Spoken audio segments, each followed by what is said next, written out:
basta mga kalapatids, update tayo sa breeders natin. December na, talang na tayo ng mga ibon natin. Pakita ko sa inyo yung first pair natin na gagamitin natin ngayong norte natin sa susunod na race. Pakita ko sa inyo.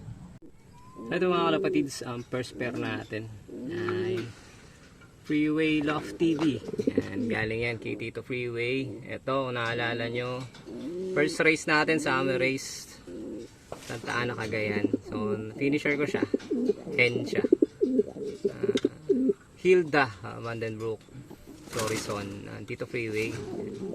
Thank you sa'yo, Tito Freeway. At itong puti na to kay Tito Freeway din galing. Lain nung tepo-tepo line niya.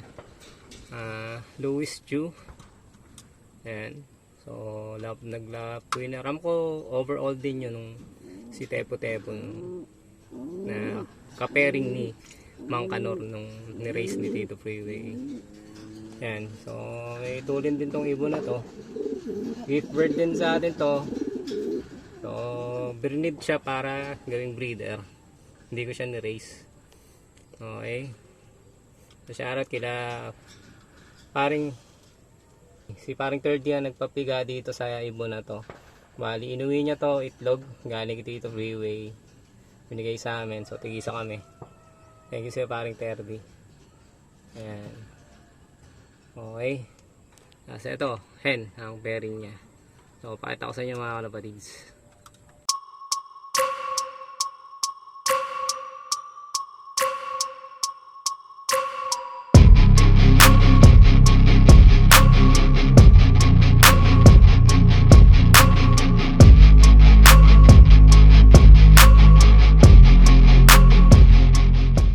So, yun yung unang pairing natin mga kalapatids sa apat na pair na gagamitin natin ngayong breeding. So, good luck sa atin. Thank you, thank you.